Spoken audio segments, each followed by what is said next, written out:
torniamo in studio. È tutto dunque per questa edizione. Io vi lascio a barzellette e a seguire Sicilia Cabaret Club. Una buona serata su Antenna Sicilia. Arrivederci.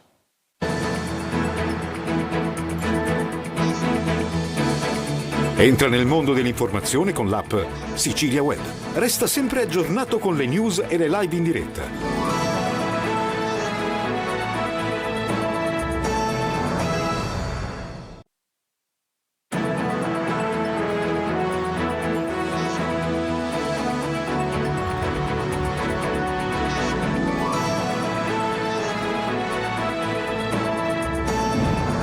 Buongiorno, benvenuti al TG Sicilia, le principali notizie di questa edizione.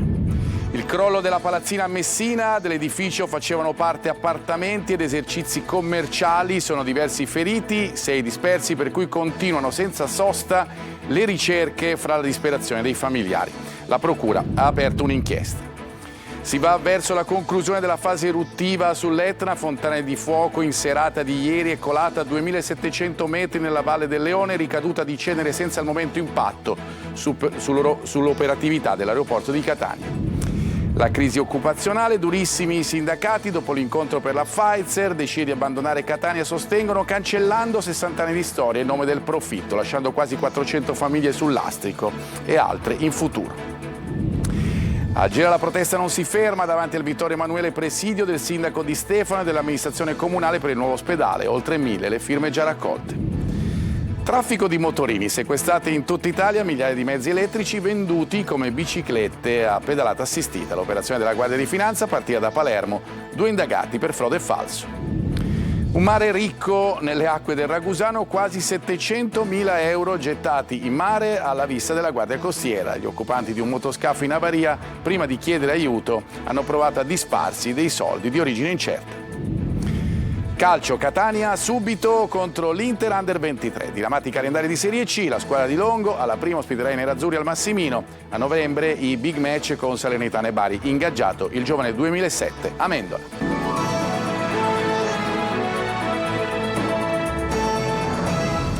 Di nuovo ben trovati. In apertura dunque la tragedia di Messina, il crollo dell'edificio nel pomeriggio di ieri. 6 dispersi, per cui sono continuate nella notte le ricerche fra la disperazione dei familiari. Si procede con attenzione perché sotto le macerie cova ancora l'incendio, accumulando calore e gas infiammabili in assenza di aria. La Procura ha aperto un'inchiesta. Tonino De Mana.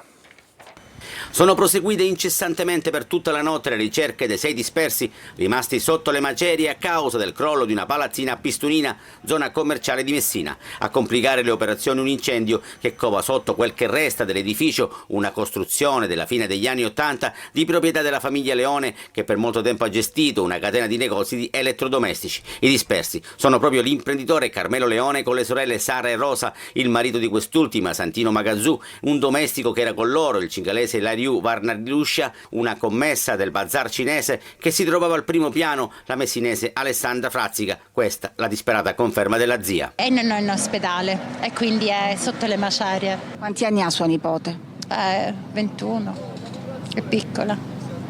Quindi pensate che sia rimasta sotto le macerie? Sì, è sotto le macerie. Stiamo cercando persone vive, sono lontane le fatidiche 36 ore che segnano poi la caduta, c'è ancora possibilità di vita, ha detto il comandante dei Vigili del Fuoco Michele Burgio. Angoscia, dolore e attesa con il posto medico avanzato, PMA, che rimane operativo e di stato di massima allerta, pronti a prestare immediata e specializzata assistenza sanitaria nel momento dell'eventuale estrazione dei superstiti. Nel crollo sono rimasti feriti 3 operai che stavano lavorando nella costruzione di un supermercato. Sul fronte delle indagini, le cause del crollo devono ancora essere accertate, ma l'ipotesi più accreditata è quella di un cedimento strutturale. Escluso lo scoppio di una bombola, la fuoriuscita di gas sarebbe seguente al crollo, come ha rivelato il capo della Protezione Civile regionale Cocina. Seguo con apprensione la vicenda, la regione è pronta a garantire ogni supporto, e la sintesi della telefonata del presidente della regione Schifani al sindaco di Messina Basile.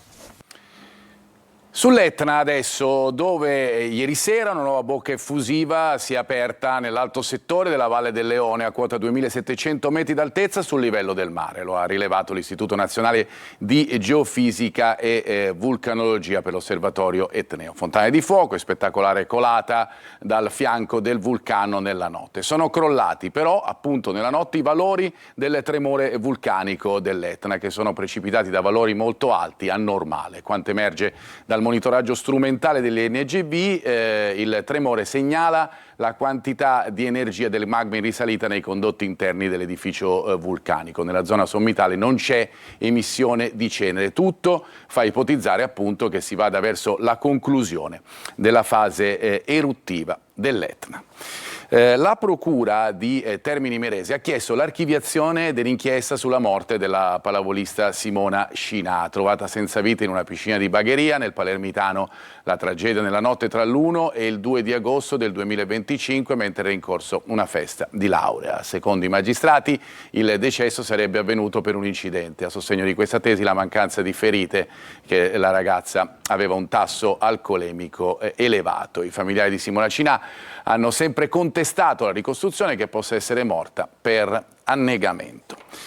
Andiamo adesso alla pagina sindacale, il caso Pfizer, duri i sindacati, l'azienda dicono cancella 60 anni di storia in nome del profitto e decide di abbandonare Catania, una scelta che ignora ogni responsabilità sociale con quasi 400 famiglie lasciate a breve sul lastrico, sostengono appunto i sindacati. Sentiamo Adelaide Barbagallo.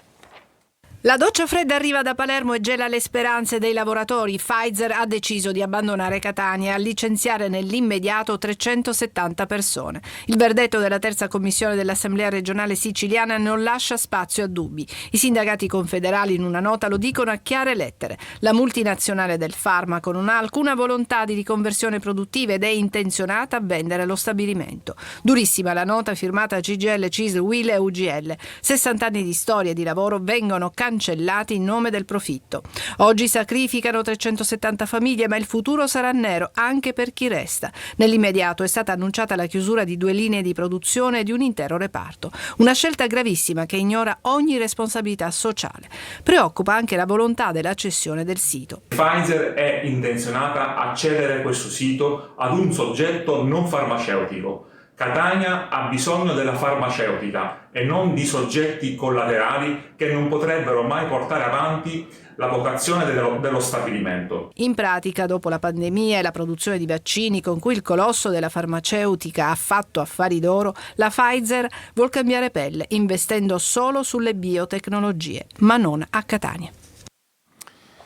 A Gela adesso, dove non si ferma la protesta davanti al Vittorio Emanuele, presidio del sindaco Di Stefano e dell'amministrazione comunale per il nuovo ospedale. In appena 24 ore sono già oltre 1000 le firme raccolte a sostegno. Nel gazebo anche il vicepresidente dell'Assemblea regionale siciliana Di Paola insieme agli attivisti del Movimento 5 Stelle. GR Italia. Prosegue davanti all'ospedale Vittorio Emanuele la protesta del sindaco Terenziano Di Stefano, che ha trasferito simbolicamente gli uffici comunali in un gazebo allestito davanti al presidio sanitario. Una mobilitazione che continua a raccogliere consenso tra i cittadini. In un solo giorno sono oltre 1000 le firme a sostegno della battaglia per il diritto alla salute. Una protesta che affonda le radici in criticità ormai storiche, carenza di personale, reparti in sofferenza, servizi ridimensionati e un pronto soccorso alle prese con una pressione costante. A rendere ancora più acceso il confronto con la regione è anche il futuro del nuovo ospedale di Ponte Olivo, i cui fondi sarebbero stati riallocati. Al presidio di questa mattina è arrivato anche il vicepresidente dell'Assemblea regionale siciliana Nuccio Di Paola, insieme ai parlamentari e agli attivisti del Movimento 5 Stelle, che hanno fatto tappa a Gela con la campagna Sanità per Tutti, per rilanciare una proposta di riforma del sistema. Le 9 ASP devono essere eliminati, basta con la sanità che viene suddivisa per collegi elettorali, che viene suddivisa per logiche provinciali. Sono logiche oramai vecchie. Noi invece portiamo un altro modello, che è un modello che già esiste in altre regioni. La sanità deve essere regionale e deve essere gestita in rete. Gela deve collegarsi con le strutture sanitarie che possono essere limitrofe alla nostra città. La protesta intanto continua. Il gazebo resta davanti all'ospedale. Il messaggio lanciato da amministrazione comunale, cittadini e forze politiche è chiaro: senza risposte concrete su personale, servizi e investimenti, la mobilitazione andrà avanti. Motorini elettrici venduti come bici con pedalata assistita. È scattato il blitz in Italia, un blitz partito da Palermo. Sequestri anche ovviamente in Sicilia. I mezzi sono stati sequestrati dai finanzieri appunto del comando provinciale del capoluogo di regione. Marco Gulla. Nelle città, soprattutto in Sicilia, ne circolano migliaia, mezzi che vengono utilizzati spesso in violazione del codice della strada e che in molti casi sono in realtà scooter elettrici commercializzati come semplici biciclette a pedalata assistita.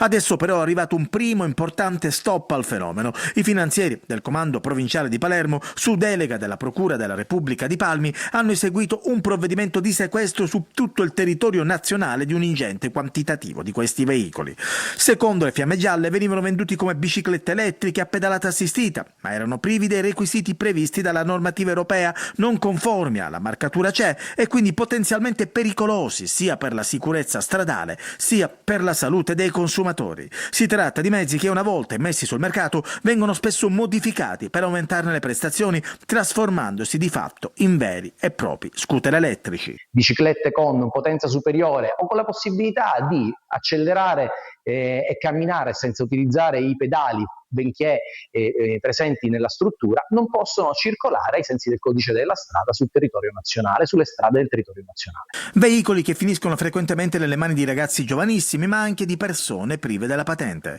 L'assenza di targa, inoltre, li rende difficilmente identificabili e, secondo gli inquirenti, in alcuni casi vengono utilizzati anche per la commissione di reati.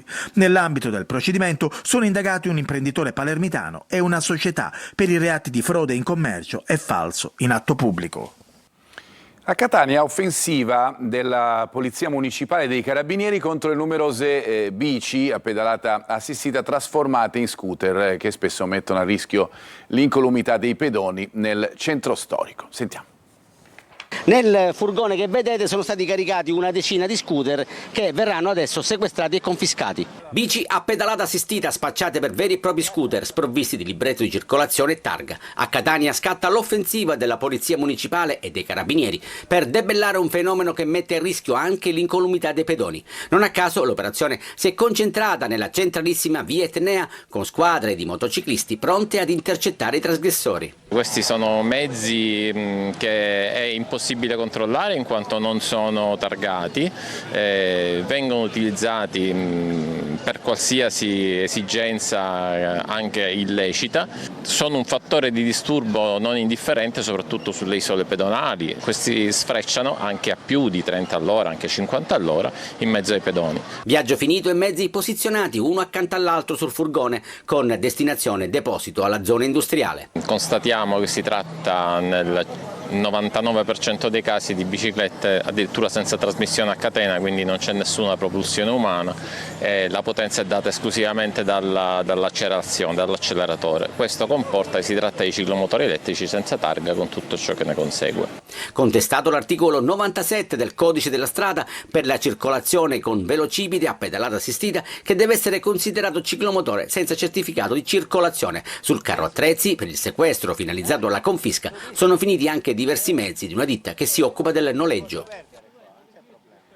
Hanno fatto scena muta i due uomini maltesi identificati e denunciati per traffico illecito di valuta che erano sulla barca dalla quale 2 giorni fa a Casuzzi, una frazione di Santa Croce di Cameriano in Ragusano, sono stati gettati in mare pacchi pieni di banconote. Gli inquirenti parlano di 670.000 euro. 3 uomini e un bambino di 8 anni erano a bordo di un motoscafo semicabinato che a poca distanza dalla riva è andato in avaria. 2 uomini sono scesi, il terzo è rimasto a bordo con il bambino.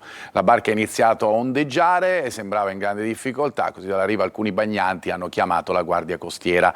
Quando la motovedetta si è avvicinata al motoscafo, l'uomo che era a bordo ha lanciato in mare borse piene di banconote. Alcuni pacchi sono arrivati a riva finendo fra le mani dei bagnanti. Tutte le banconote sono state recuperate. 2 uomini sono stati identificati, un terzo è scappato tra le dune di sabbia ed è al momento irreperibile.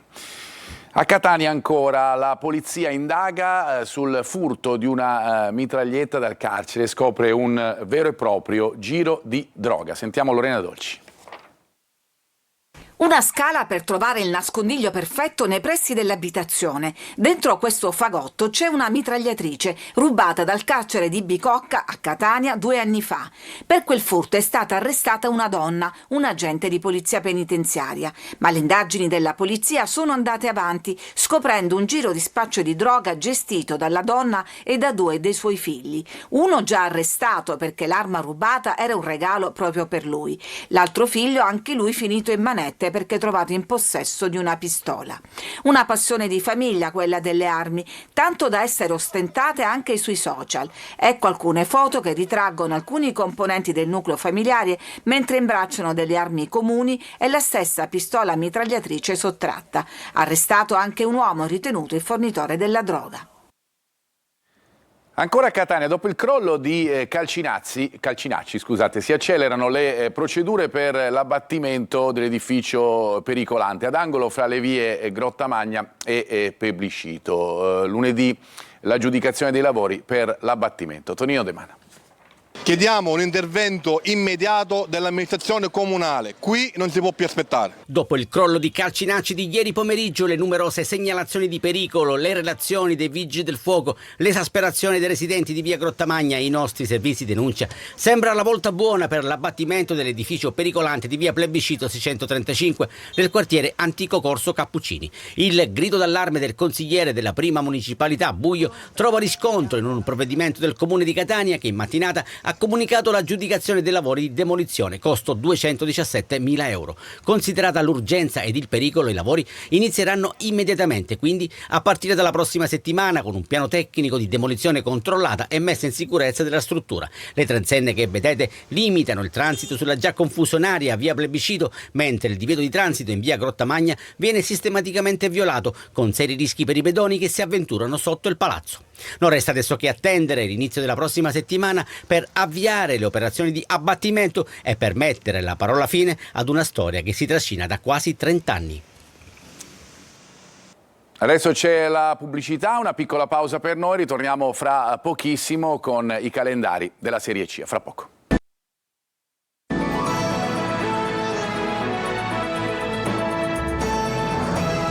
In studio per la seconda parte del nostro telegiornale, il calcio in primo piano, diramato il calendario della Serie C per la prossima stagione. Il Catania esordirà al Massimino con l'Inter Under 23, novità del girone dei rossazzurri. A novembre i big match con Salernitana e Bari. Sul mercato definito l'arrivo del giovane Amendola, risoluzione consensuale invece con Luperini. Orazio Longo.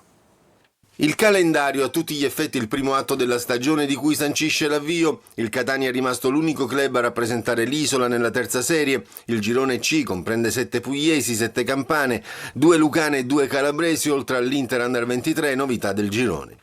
E proprio contro la seconda squadra nerazzurra, gli uomini di Longo esordiranno alla prima giornata di campionato al Massimino. Nel turno successivo, i rossazzurri, che sul mercato hanno chiuso per il centrocampista classe 2007 del Sassuolo, Amendola, e hanno definito la risoluzione consensuale con Luperini, saranno impegnati a Monopoli.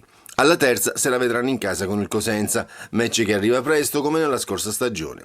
Alla quarta Etnei ancora al Massimino contro la Scafatese dell'ex Ferraro. Come l'anno scorso, le 2 partite più attese, con le avversarie sulla carta più accreditate, sono consecutive.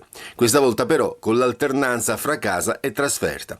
Arriveranno entrambe a novembre. Alla 14ª gli Etnei saranno di scena all'Arechi con la Salernitana, mentre una settimana dopo se la vedranno in casa con il Bari. Gare di ritorno a marzo. Ricordiamo infine le date del campionato. Inizio nel weekend del 23 agosto, una sosta il 27 dicembre, 3 turni infrasettimanali, il 16 settembre, il 10 febbraio e il 3 marzo. La stagione regolare finirà il 25 aprile con l'avvio dal mese di maggio di play-off e play-out. Bene, tutto per questa edizione, la prossima ve lo ricordo alle 13.30, vi lascio alla rassegna stampa curata oggi dal collega Orazio Longo. Grazie per averci seguito, un buon proseguimento di giornata.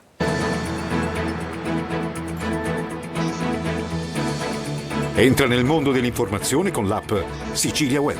Resta sempre aggiornato con le news e le live in diretta.